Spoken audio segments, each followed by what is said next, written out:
Ya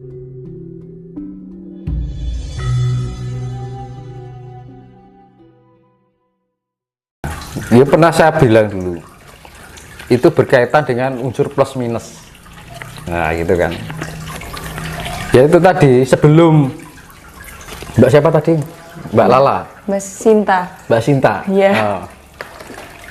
Sinta Dewi. Nah, sebelum Mbak Sinta itu jadi Mbak Sinta. Iya. Nah, kan ini bapak ibunya Mbak Sinta ini bertemu nih ceritanya, sudah ada pandangan pertama gitu. Dan itu kebetulan ini memang sudah terciptakan jadi jodoh ini. Nah ini langsung terespon dari pusat semesta ini, ting gitu. Langsung masuk sukma langgeng itu terespon gitu. Wah ini harus ngejawantah ini kan gitu kan. Yang keluar cahayanya ya, nur cahyo cus yang gitu kan, turun ke bumi. Nah mancing di dalam yang namanya Sukmo Jati. Ya Pak. Sukmo Jati itu mata cipta itu Mas. Diarani mata ketiga itu.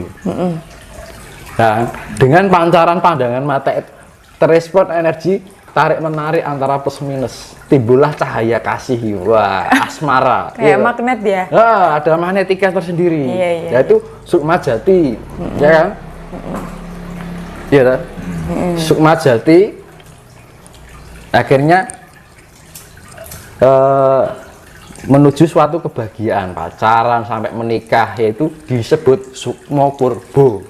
Sukmo Purbo itu sifatnya sukma, itu purbo itu kebahagiaan, ketenteraman, rasa pokoknya hal yang indah-indah gitu, kasih sayang, wah pokoknya terbuai dengan surga dunia gitu. Wis ngenek wong menikah ini gitu. Namanya bulan madu kan. Lah setelah bulan madu akhirnya malam pertama terespon lagi gitu. antara plus dan minus secara fisik terhubung gitu. Nah ini linggayoni gitu. Lah di saat itu menyebut Sukmo Wiseso atau Waseso. Waseso itu sifatnya kuasa, pencipta. Akhirnya terbentuk masuk trit, gitu. Akhirnya ke panggonan ibu. Panggonan ibu terkontaminasi dengan darah, ovum, indung telur, sel sperma keluar, menemui sang pangeran menemui sang putri kan gitu loh. Sel sperma bertemu dengan indung telur gitu. Akhirnya terkontaminasi dengan darah. Terbentuknya sel mau awalnya kecil, sebuah janin terbentuk akhirnya menjadi bayi. Nah gitu. Makanya bayi itu waktu kecil di dalam kandungan dungkuk gini. Diartikan orang itu jangan terlalu tinggi, sombong, kerendahan hati, sifatnya menunduk, menembah haru ibu. Nah, itu filosofi. Terkait dengan tadi Mas. Itu kan yang berkaitan dengan dari makrokosmos ke mikrokosmos seperti itu perjalanannya. Perjalanannya. Untuk jadi perjelas ya tentang Sukmo Langgeng, Sukmo Sejati. Kalau Sukmo tadi Sukmo apa Purbo ya? Purbo itu kan kebahagiaan. Bagian itu kalau yang Nek rasa Mas. Kalau yang Sukmo Langgeng sama Sukmo Jati itu yang bagaimana Mas? Bisa diperjelaskan? Iya, Sukmo Langgeng sama Sukmo Jati. Ini berkaitan dengan Trisula Wida lagi. Ada sangkut paut. Tersespon. Ini misalnya bapak ibunya Mbak Sinta. Nah, terkoneksi nih. Wah ini kono ada sinyal, cik langsung mengeluarkan nur cahyo ki. Ngejauhan batik gitu. Masuk ke alam cipta. Ayo alam cipta itu ya Sukmo Jati loh Mas. Iya toh? Iya. Dengan pandangan pertama, iya toh? Iya. Dengan panca indera lagi tuh, indera penglihatan, pendengaran, wah mendengarkan suara, halo sayang, ya toh, wah langsung mlebu ning rasa, ya toh. Sukmo Purbo, wah kebahagiaan, aku jatuh cinta, ya toh, saling mencintai, saling pacaran, nanti menikah, ya toh.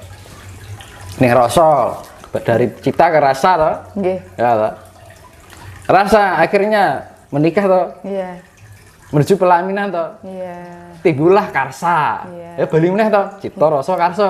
Kan Iya. gitu. Lah karsa itu akhirnya sifatnya wasesa. Sukma wasesa. Akhirnya terbentuklah tuh. Makanya untuk menemukan sukma sejati itu ya nih, mata ketiga. Mata ketiga itu apa toh? Mata cipta. Mata cipta. Oh, mata cipta. Ya, itu namanya dinamakan pineal. Pineal. Pineal. Pineal. Kalau bahasa ilmiah itu pineal. Ini namanya inti otak. Kan sini kan otak kecil keseimbangan. Ini kan untuk berpikir, untuk imajinasi, memori kan di sini. Iya. Ya ini untuk kefokusan titik yang namanya inti otak yang ini pineal. Yaitu namanya mata cipta. Mata cipta, mata batin, dan mata karsa. Nah itu. Nah ini saling berkesinambungan, saling melengkapi. Iya. Itu kembali lagi Trisula Weda meneh kan ngono to. Wis pokoke kehidupane pokoke nguplek ning kono wae. Trisula Weda. Pokoknya selubung di situ aja. Cipta rasa karsa. Mata cipta, mata rasa, mata karsa. IQ, SQ, EQ. Lah ya kuwi to, Mas. Iya. Nah, mata cipta itu adalah untuk penalaran. Iya. Ya kan? Melogikakan. Nah, misalkan mata rasa itu menangkap suatu gaib nih, biar tidak terjadi ilusi, halusinasi, mata cipta main, tik. Sifatnya ngoncei atau mengupas secara logika. Oh, logisnya ini seperti ini. Nah, ini fungsinya mata cipta di situ. Melogikakan sesuatu yang sifatnya maya. Ya, toh? Tapi kalau kita mempunyai mata cipta tanpa ini juga kurang. Kita mempunyai sifat ilmiah ya kayak luar negeri loh, Mas. Ilmiah kayak gini tapi tidak memberikan dampak terhadap alam yang sifatnya kasih sayang. Iya toh? Kan ngono. Iya.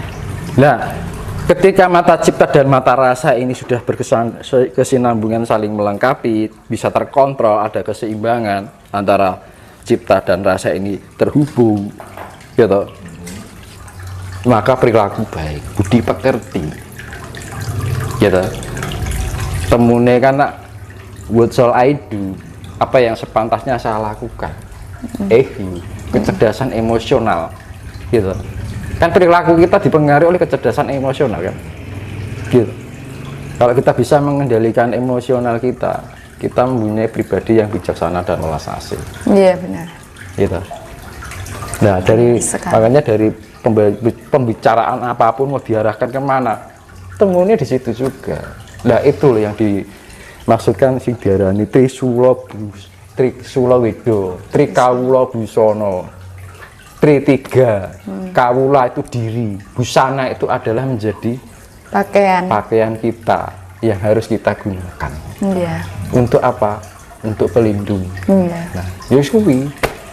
Baik. Pedoman lah.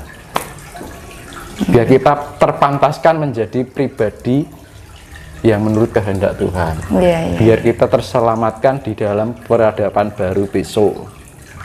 Gitu. Biar kita dipantaskan menjadi manusia di peradaban baru. Kue pantes sok manggoning pribadi di peradaban baru itu sudah pantas gitu. Iya. Tapi jika tidak memiliki itu ya sudah. Terserah Anda lah kan ngono toh. Iya. Makanya diarani sing kembali saya tadi apa mau? Becik ke titik ora ketara. Sing salah bakal salah itu toh. Iya. Ya itu. Oh. Nah, dari penjelasan jenengan itu satu kata beribu makna. Iya. Gitu. Iya Mas Tinus. Ini Mas terkait dengan tiga unsur rasa yang ada di dalam diri manusia itu. Bagaimana agar kita ini bisa menyelaraskan atau menyeimbangkan dari tiga unsur tersebut? Nah itu tadi kita meditasi, wening, ya pengolahan diri. Pengolahan kita lebih olah cipto, olah rasa, olah jiwa, olah karsa, ya kan. Kita meditasi di dalam sebuah ketenangan. Nah, ini berkaitan dengan frekuensi. ketenangan, ya kan? Ada beberapa frekuensi, yaitu theta, gelombang theta. Nah, itu ketenangan frekuensi, untuk melatih ketenangan frekuensi. Misalkan kita punya sifatnya mau melukis, ya toh, kita mau bikin suatu karya, kita butuh ketenangan, ya toh. Akhirnya kan gambar jadi apik, ya toh. Itu. Terus kedua, gelombang delta. Ya kan, ini saya ambil secara ilmiah loh ya. Gelombang delta itu ketenangan di saat kondisi tidur. Jadi recharge. Kita kalau tidur kan energi kita kembali. Iya. Mau awalnya kita capek, Istirahat. karena aktivitas, gitu, karena masalah tidur, kan enak menurut. Itu kondisi delta. Ya. Terus kondisi alpha, gelombang alpha yang ketiga. Alpha. Kondisi alpha itu suatu penjiwaan. Jadi kita punya emosional yang lebih terjaga. Terus yang keempat, gelombang frekuensi beta. Beta itu suatu kecerdasan, kesadaran perilaku. Jadi frekuensi kita lebih menyadari frekuensi perilaku. Nah, jika sudah terlengkapi oleh theta, alpha, delta, beta itu, maka masuk gelombang yang sangat tinggi yang namanya gelombang gamma. Gelombang yang frekuensinya 30 ke atas hasiat frekuensinya. Nah, kalau sudah mencapai gamma itu suatu kestabilan antara cipta rasa jiwa dan arsa. Gitu. Jadi sifatnya theta, delta, alpha, beta. Iya. Iya. Kalau sudah ini tersatukan menjadi gamma. Frekuensi gamma itu antara cipta rasa jiwa dan raga itu selaras. Itu. Nah, untuk menjadi jiwa yang biar kita terkendali, keselaras, kita butuh ketenangan. Gitu. Keseimbangan. Kan selaras toh Mas. Jenenge selaras sih lihat podo. Seimbang, belin. Gitu. Balance. Kita mendengarkan musik aja kalau nggak belin ya nggak enak kan, harus stereo kan. Antara cipta rasa jiwa itu harus stereo. Iya benar. Selaras. Sinkron ya. Itu kayak gamelan itu loh Mas.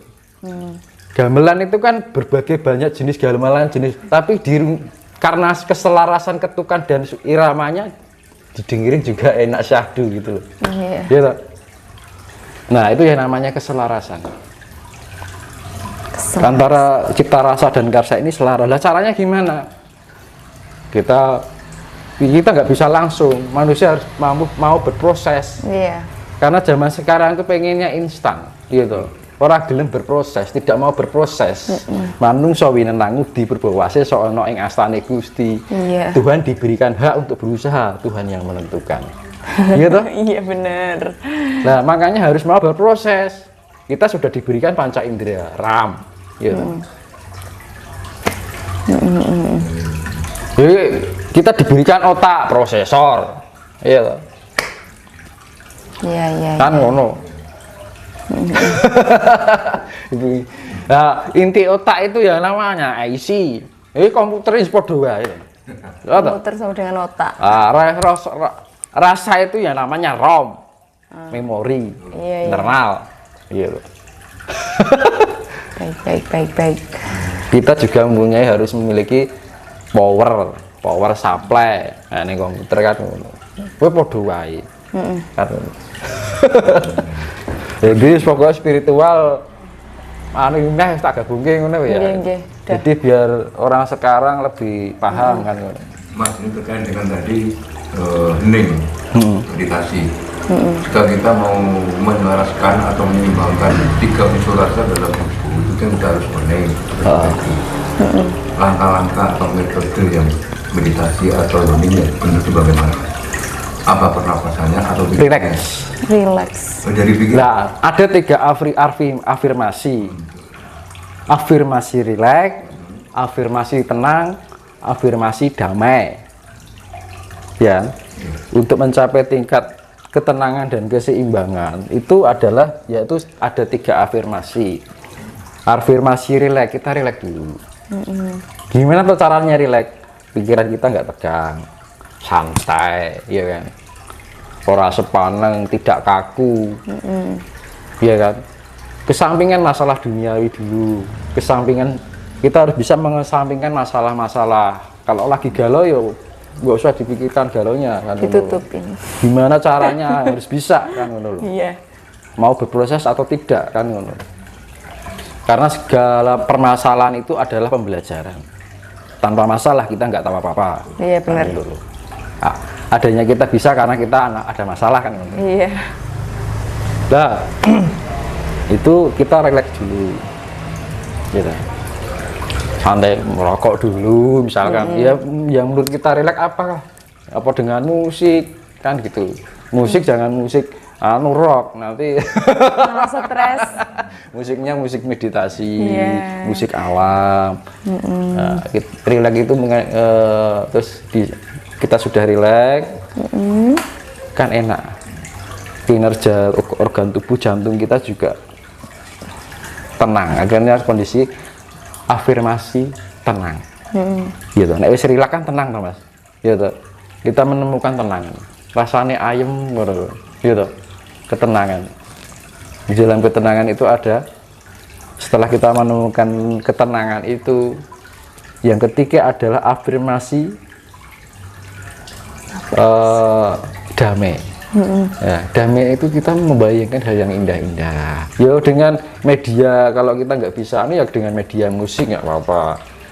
Musik alam, musik pedesaan, musik suara jangkrik, apa musik ya, atau musik banyu, kita dengarkan, kita membayangkan sesuatu yang indah-indah.